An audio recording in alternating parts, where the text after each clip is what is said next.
The silk-lined dressing room smells faintly of roses and expensive perfume, but her hands are cold, trembling as she stares at her reflection in the mirror, a stranger wrapped in ivory lace, diamonds borrowed, not owned, a bride by contract, not by choice.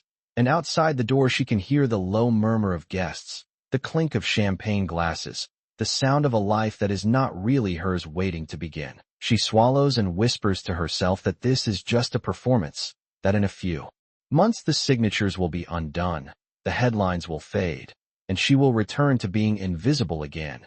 Yet something feels wrong tonight, heavier, as if the air itself knows this wedding is standing on a fault line. And when the door opens and he steps inside, calm, composed, impossibly unreadable in his tailored tuxedo, she finally asks the question she has been holding back since the day they signed the papers. Her voice barely steady as she says, "After today, this will all be canceled, right?" And he does not answer right away. He just looks at her, long enough for her heart to miss a beat, long enough for doubt to creep in, before leaning closer, close enough that only she can hear him breathe, close enough that the world outside seems to vanish. And that is when he whispers words that will change everything. Hello everyone. Before we begin today's story, I have a small favor to ask. Please hit subscribe and turn on the notification bell so you never miss our channel's new videos.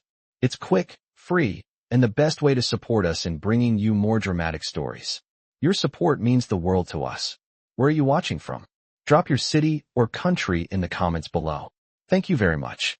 She had promised herself she would not cry today, not over the dress that cost more than her annual rent, not over the cathedral-sized venue overlooking the Hudson River, not over the fact that every single person in attendance believed this was a love story worth celebrating, because none of them knew the truth, that she was standing here because she had run out of options, because the eviction notice taped to her apartment door 3 months ago had not cared about her pride, because her mother's medical bills did not pause. For dignity. And when the man now fastening diamond earrings into her ears had offered a solution across a polished mahogany table, calling it a mutually beneficial arrangement, she had said yes before fear could stop her. The rules had been clear and written in black ink. No falling in love, no private expectations, public appearances only when necessary, and after 6 months, a clean, quiet annulment. And she had repeated those rules to herself like a prayer every time his hand rested at the small of her back for the cameras, every time tabloids called her the luckiest woman in Manhattan, every time she caught him watching her when he thought she wasn't looking. Now the wedding coordinator signals that it is time, and her heart pounds not with joy but with the strange terror of standing at the edge of something irreversible, because contracts are easy to sign but moments are harder to erase. And as she steps toward the aisle, she feels the weight of his name, his world, his expectations pressing down on her shoulders along with the veil. When she reaches him at the altar, she dares to look up, really look, and for the first time she notices the tension in his jaw, the way his fingers tighten just slightly around hers, not the grip of a man completing a transaction, but of someone bracing for impact. And it scares her more than the cameras, more than the whispers, more than the idea of losing everything she gained from this deal, because if he is no longer pretending, then neither can she. The officiant begins to speak, words about love and destiny floating through the vaulted space like a beautiful lie, and she leans in again, one last attempt to anchor herself to the plan, one last chance to hear reassurance that this is temporary, that she is safe, and she whispers, "We're still following the agreement." But this time he does not look away. This time he answers without hesitation, his voice low, steady, and devastating as he says, "There will be no cancellation." And in that instant she understands that the most dangerous part of a fake wedding is not fooling the world. It is the moment when one of you decides it is real. She did not remember the vows afterward, not the exact words at least, only the sensation of standing beside him as if on borrowed ground, smiling when prompted, repeating promises she had never planned to keep, while the room watched and believed, because belief is easy when the setting is beautiful enough. When it was over and the applause rose like a wave, he did not release her hand right away, and that small detail stayed with her far longer than the kiss for the cameras or the flash of lights, because it did not feel rehearsed. And that was the first crack in the wall she had built to survive this arrangement.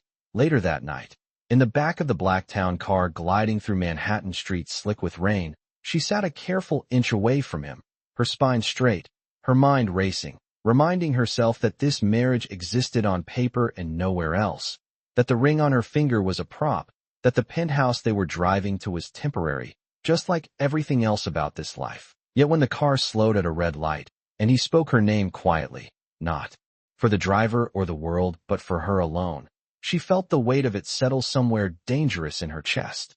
She had grown up measuring everything in limits. How many dollars were left before rent? How many days until the power was shut off? How long her mother could go without another appointment? And saying yes to his proposal had been the most rational decision she had ever made. A clean exchange. Security for appearances, survival for silence. And she had promised herself she would. Treat it exactly like that. A job with clear boundaries. The contract had been precise. Drafted by lawyers who did not believe in emotions. 6 months. Public events only. No interviews without approval. No expectation of affection beyond what was necessary to sell the story. And when she had signed her name, her hand had not shaken, because desperation sharpens resolve. And resolve is easy when love is not part of the equation. Now, stepping into the penthouse for the first time as his wife, she felt smaller than she ever had in her one-bedroom apartment. The ceilings impossibly high, the windows stretching from floor to ceiling, the city glowing below like something she was not meant to touch. And she reminded herself again that this was not a fairy tale. It was a temporary solution, a bridge she would cross and then burn behind her. He showed her the guest room without ceremony, as if to reinforce the rules they both knew by heart. And she was grateful for that distance, grateful that he did not pretend this was anything other than what it was supposed to be, because pretending would have made it harder to leave later. Over the next few weeks, the routine settled in: fittings, charity luncheons, carefully staged photographs, her learning when to smile and when to stay silent, how to stand close without leaning in, how to play the role of a devoted wife, while keeping her heart tucked safely out of reach. And she was good at it, better than anyone expected, because she had spent her whole life adapting to rooms where she did not belong. What unsettled her were the moments no one had planned for. The way he asked if she had eaten before a late event. The way he noticed when her heels were too tight and quietly suggested they leave early. The way he listened when she spoke about things that had nothing to do with his world, and never once made her feel small for it. She told herself these were habits of a man used to responsibility, nothing more. That kindness did not equal intention, that respect did not equal love. And yet each time she caught herself forgetting the contract, forgetting the countdown to the end, she felt fear tighten her throat, because she knew exactly how this story was supposed to end, and it did not include her staying. One night, as they stood on the balcony overlooking the river, the city humming below, she finally asked the question she had been avoiding, not about feelings, not about the future, but about the timing, about when the 6 months would be up. And he answered without looking away, his voice steady, his certainty absolute, and for reasons she could not yet explain. The way he said it made her realize that for him, this arrangement had already begun to change, and that realization was far more terrifying than the contract ever had been. The contract resurfaced in her mind the morning after she realized she had started counting days without wanting to, because part 3 of this arrangement was never about romance. It was about rules. And rules were the only thing keeping her grounded. The document itself lived in a slim leather folder inside his home office, the kind of room that smelled faintly of cedar and quiet authority. And when he asked her to come in and sit across from him at the long desk, she felt the familiar tightening in her chest. The same feeling she used to get when landlords or doctors asked her to review paperwork she could barely afford to understand. He did not speak right away.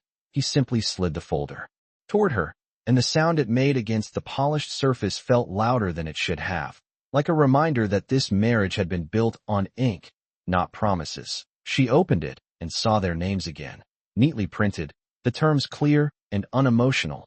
6 months, appearances required, privacy protected, no claims beyond what was stipulated. And the final clause she hated the most, the clause that said either party could end the agreement early if public perception or business interests were threatened. He explained it calmly, professionally, as if he were briefing a board. not speaking to the woman who now shared his last name. And she appreciated that more than she wanted to admit, because clarity meant safety, and safety meant she could breathe. He told her there would be no surprises, that everything expected of her would be communicated in advance, that she would never be put in a position she had not agreed to. And when he asked if she had any questions, she surprised herself by shaking her head, because the truth was she understood this language better than the language of feelings. Contracts did not pretend to care. They agreed on boundaries again, sleeping arrangements separate, schedules coordinated through assistants, personal matters kept private unless mutually approved. And as he spoke, she nodded, mentally rebuilding the wall she felt slipping in part two, telling herself this conversation was proof that nothing had changed, that his kindness did not rewrite the structure of the deal. Yet even as she told herself that, she noticed the way he washed her hands as she traced the edge of the page, not impatient, not distracted, but attentive, as if her comfort mattered more than the document itself, and that unsettled her in ways she could not put into words. He handed her a pen and asked her to initial the margins, not because the contract had changed, but because he wanted reassurance that she still consented, that she was not trapped, and that moment stayed with her long after she signed, because no one had ever paused like that for her before. No one had ever asked if she still agreed once the deal was already in motion. Over the following days, the contract became a silent third presence in their lives, referenced before events, before interviews, before travel. Always there, always controlling the shape of what they could be, and she leaned on it heavily, using it to justify her distance, to explain away the quiet dinners where conversation drifted too easily, the shared car rides where silence felt intimate instead of awkward.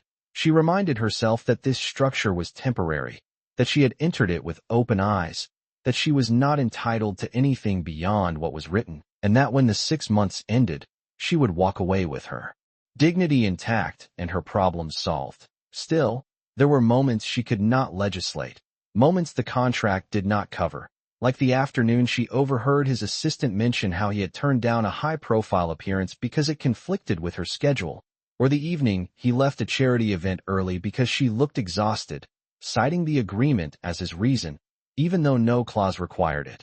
Each time, she felt the tension between what was promised and what was happening grow tighter, like a thread being pulled too far.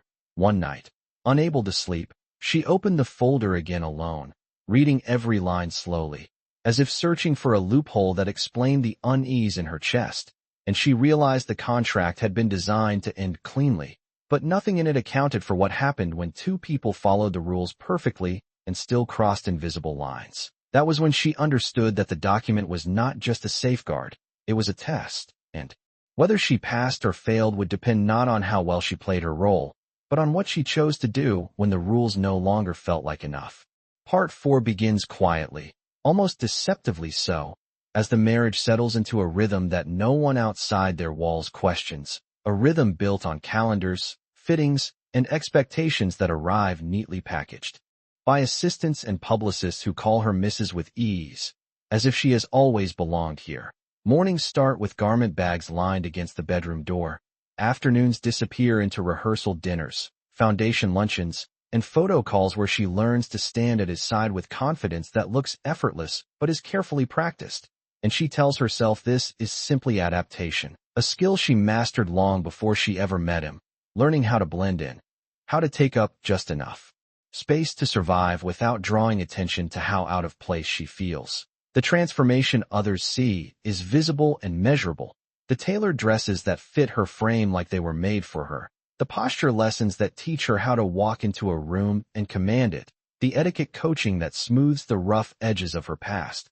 But the change that unsettles her happens in smaller, quieter moments that no one trains her for. She learns which events require silence and which require her voice, learns when to smile and when to speak, and discovers that she has a sharp instinct for reading rooms filled with power, an instinct that surprises even him, especially during a charity board meeting where she gently reframes a donor's criticism without offending him, earning a look of approval from across the table that lingers longer than it should. Mistakes still happen, and they are small and human, like the time she forgets a name or misjudges a dress code. But instead of correction or embarrassment, he steps in seamlessly, covering for her without drawing attention, making it clear that her comfort matters more than appearances, and each time this happens, the invisible line between performance and partnership blurs just a little more. The public sees a perfect couple forming, headlines praising her poise and warmth, commentators marveling at how naturally she fits beside him. And she tells herself this is proof that the plan is working, that the contract is doing exactly what it was designed to do, even as she feels something else quietly taking root beneath the surface.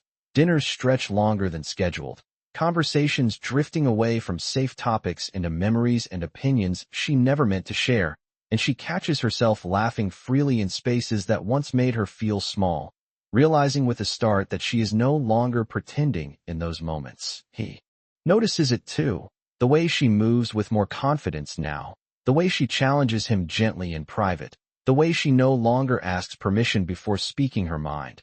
And while he never comments on it directly, his attention shifts, his focus lingering on her not as an obligation, but as a presence he actively seeks out. The montage of their life together continues, flights taken, events survived, photographs captured, and through it all she tells herself that this is the reward for endurance. That anyone would change when placed in a world like this, that comfort does not equal attachment. Yet the truth creeps in during unguarded seconds, when she realizes she is no longer counting the days until the 6 months end, when she starts thinking in terms of we without meaning to, when the idea of leaving begins to feel heavier than the idea of staying. What frightens her most is not the luxury or the attention, but the realization that she is becoming someone she recognizes and respects, someone who belongs in rooms she once feared, and that this growth is happening because he created space for it without ever demanding gratitude or submission. By the end of part 4, the montage slows, and she stands alone for a moment in front of a mirror before another event, seeing not a girl playing dress up, but a woman who has crossed a threshold she cannot uncross. And as she steps back into the world beside him once more, she understands with quiet clarity that the arrangement has already changed them both, even if neither of them has found the words to admit it yet. The test comes sooner than she expects, arriving dressed in elegance and expectation at a black tie charity gala held in a historic Manhattan ballroom. The kind of night where reputations are measured in glances and alliances shift behind polite smiles.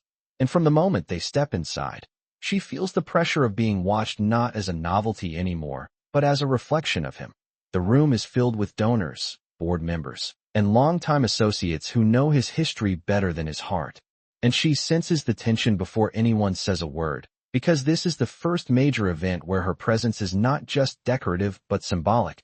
They take their seats near the front, cameras flashing, and she reminds herself of the rules: stay composed, follow his lead, do not speak unless spoken to. But when the master of ceremonies invites a senior board member to the stage, the atmosphere changes, the applause thinning as the man begins to speak in a tone that sounds supportive but cuts sharply beneath the surface. He praises the foundation's growth, then pivots, questioning recent leadership decisions with pointed references to public image, to distractions, to personal choices that may not align with the institution's values. And although he never says her name, every word lands squarely in her direction, and she feels the familiar instinct to shrink, to disappear, to let the storm pass over her quietly. She looks at him instinctively, expecting the calm mask he wears in hostile rooms, but instead she sees something else, restraint layered over anger. A man calculating whether responding will cost more than staying silent. And in that moment she understands that this is not about business at all. It is a test of control, an attempt to remind him who holds power and who is merely tolerated. Without planning to, without consulting the contract or seeking permission, she straightens in her chair, and when the applause dies and the room hesitates, she rises to her feet, the movement drawing attention in a way that makes her heart race but her voice steady. She introduces herself not as his wife, but as someone who has spent months working alongside the foundation, observing its impact firsthand. And she speaks about the program she has visited, the community supported, the results achieved, grounding every word in specifics that cannot be dismissed as sentiment. She does not defend him directly. Instead, she reframes the narrative, reminding the room that leadership is not diminished by personal commitment, that stability and integrity are strengthened, not weakened. by accountability at home as well as at work, and as she speaks, the room shifts, murmurs, replacing tension, attention sharpening as donors recognize sincerity where they expected silence.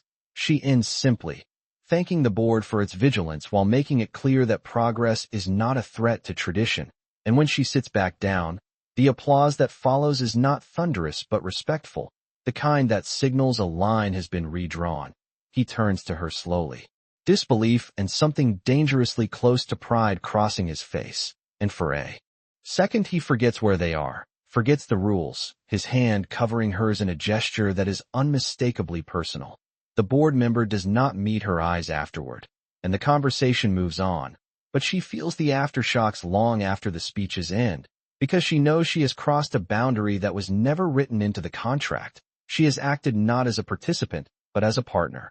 Later, in the quiet of the car ride home, neither of them speaks right away, the city lights passing in silence, and when he finally thanks her, his voice is low and sincere. She answers honestly for the first time, saying she did not do it for appearances or obligation. She did it because it was right. The words hang between them, heavier than any clause or agreement. And as she looks out the window, she realizes that tonight was not about winning a room or protecting a reputation. It was the moment she stopped performing and chose to stand openly beside him. And whether she is ready or not, that choice has changed the trajectory of everything that comes next. The days after the gala feel quieter, not because less is happening, but because something unspoken has settled between them, a shift neither of them names, yet both feel in every shared space. And it shows most clearly one late evening when the penthouse is unusually still, the city muted by rain against the windows, and the schedule finally empty. She finds him on the balcony, jacket draped over a chair, sleeves rolled up, staring out at the river as if it might offer answers he has been avoiding. And for the first time since the wedding, he looks tired in a way that has nothing to do with work. She hesitates before joining him, unsure if this is another boundary she should respect. But when he hears her and does not turn away, she steps closer, the silence stretching without pressure, without performance.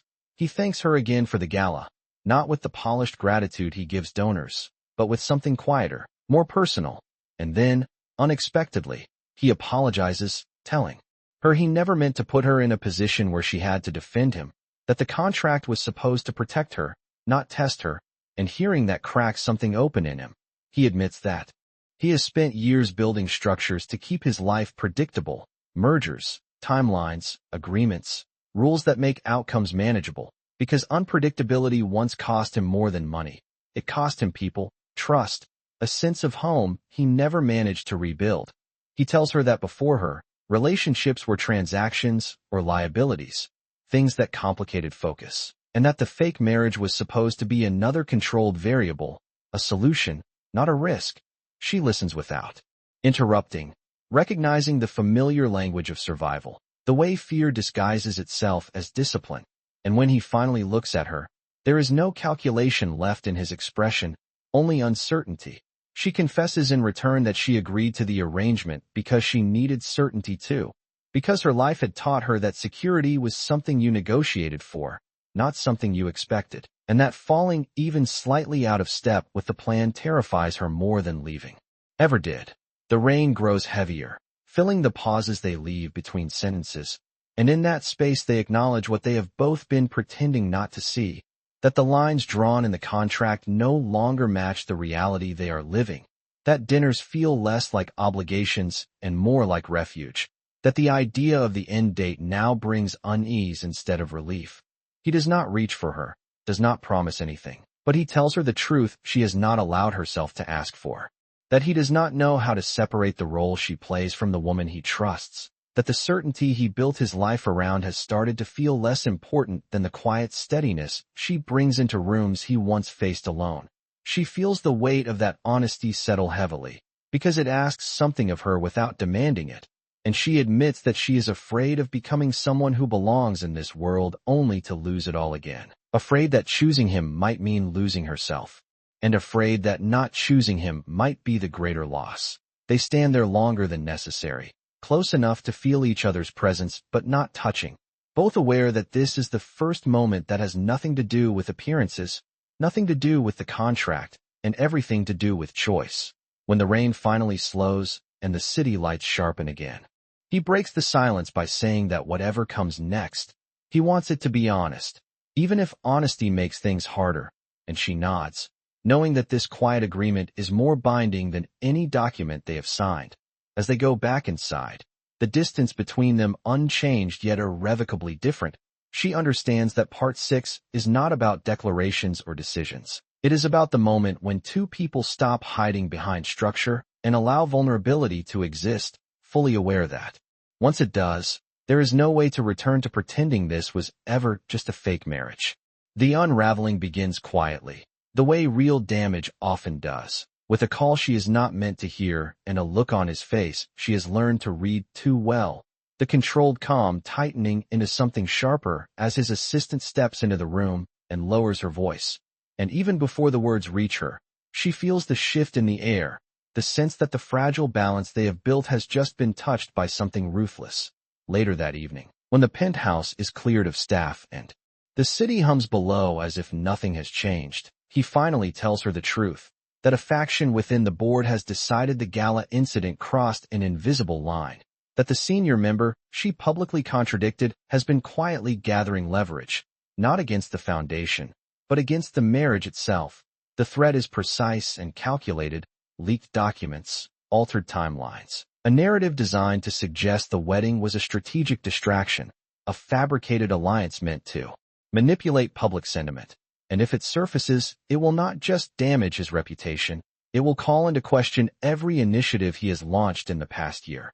She listens without interrupting, her mind racing ahead of his words, already seeing the headlines, the scrutiny, the way the world will turn her into a symbol of deception instead of commitment, and the fear that grips her is not for herself, but for the cost he will pay for standing beside her.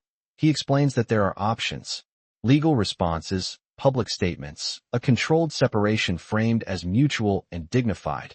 And when he says the words controlled separation, she understands exactly what he is offering, a way out that protects him, the foundation, and the work he cares about, even if it means sacrificing the one thing they have not yet named. She feels the familiar instinct to take responsibility, to absorb the damage before it spreads, because that is what she has always done. Step aside quietly so others can move forward unburdened, and the contract, still sitting in its leather folder, suddenly feels less like a safeguard and more like an escape hatch designed for this exact moment. That night, sleep does not come, and as dawn light creeps across the city, she makes her decision alone, not because he asks her to, but because she believes it is the only way to protect what he has built, the only way to ensure the foundation survives intact. And when she finally speaks, her voice is steady even though her chest aches, telling him she will leave, quietly, before the story can break, invoking the clause that allows early termination if business interests are threatened. He argues at first, anger and disbelief flashing through the composure he rarely loses, insisting there are other ways, but she stops him gently, reminding him that this world will not forgive uncertainty, that they will turn his vulnerability into liability, and that she will not be the reason everything he has worked for is put at risk. The argument fades into something heavier, resignation layered with unspoken emotion, and when he finally falls silent, she sees the cost of her choice reflected back at her, the understanding that she is not walking away because she does not care, but because she does. Preparations happen quickly after that, conversations with lawyers, schedules rearranged, a public appearance canceled under the guise of illness. And through it all she moves with the calm efficiency of someone who knows how to disappear without leaving a mess behind. The night before she plans to leave, she stands alone in the guest room, packing the few things that are truly hers, the world outside unchanged and indifferent, and she allows herself one moment of honesty, acknowledging that the fear she feels now is not of losing comfort or status, but of losing the quiet certainty she found in his presence. When she leaves a note on the desk instead of waking him, it is not an apology but a promise that she will not let this end become a scandal, that she will protect the foundation even if it costs her the life she almost allowed herself to want. And as the elevator doors close behind her the next morning, she believes she is doing the right thing, unaware that her absence is about to force him into a choice the contract can no longer make for him. The reveal begins the moment he realizes she is gone. The penthouse too quiet, the guest room empty except for the faint outline of a life carefully packed away, and the note she left behind resting on the desk like a final clause he never agreed to. Her words measured, calm, explaining that she chose to leave so the foundation could survive, so the work he believed in would not be tainted by scandal.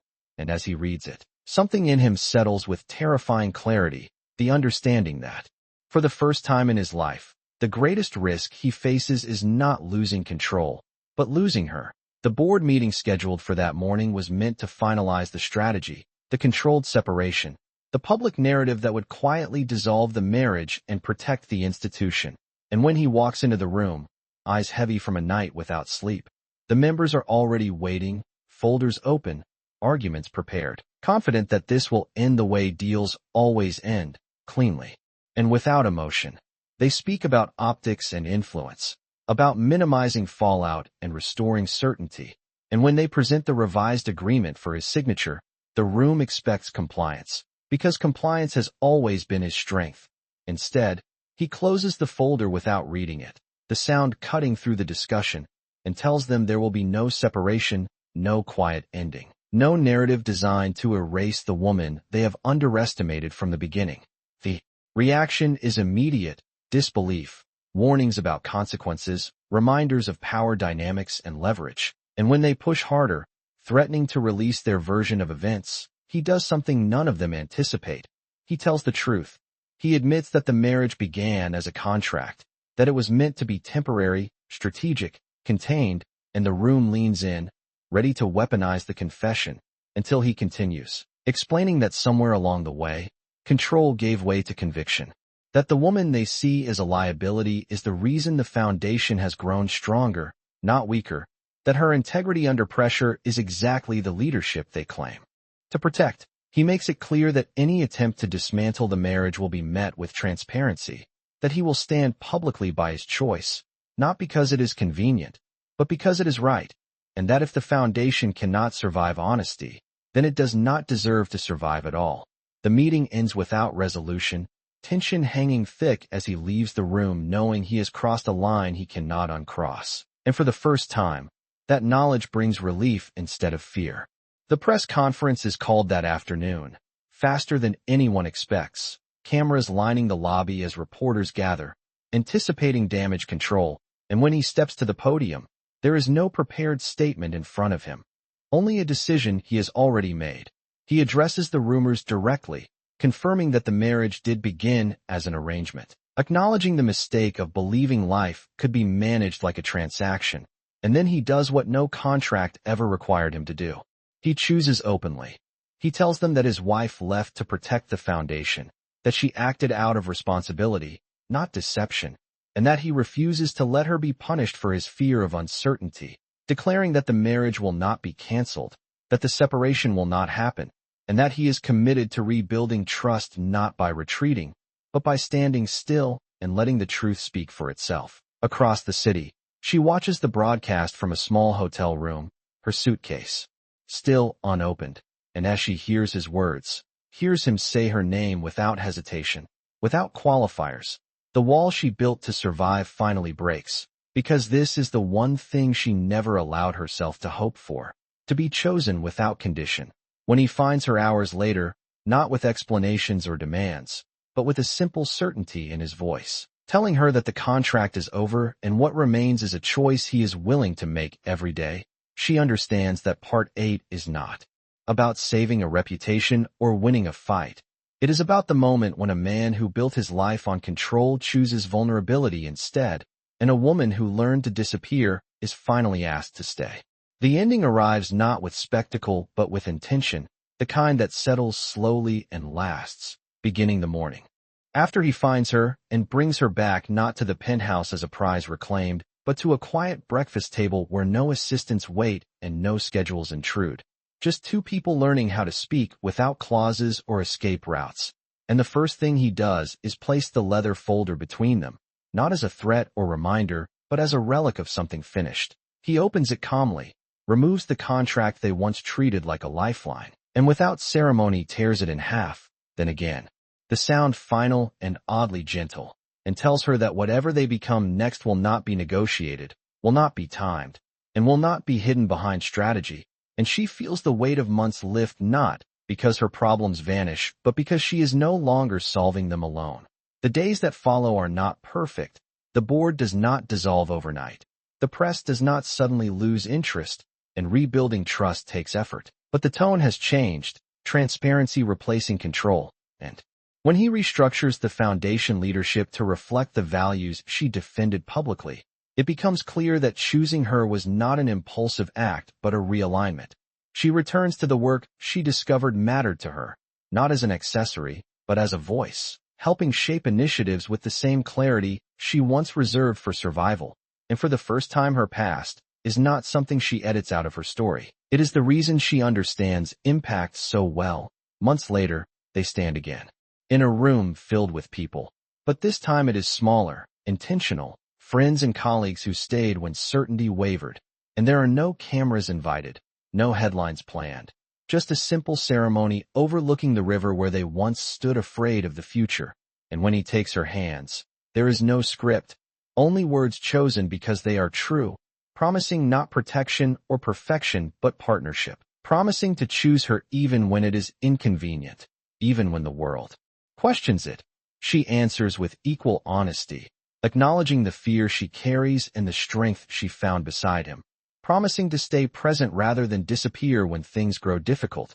And as they exchange rings that belong to them alone, not borrowed or symbolic, the applause that follows is quiet and sincere, the kind that does not need validation.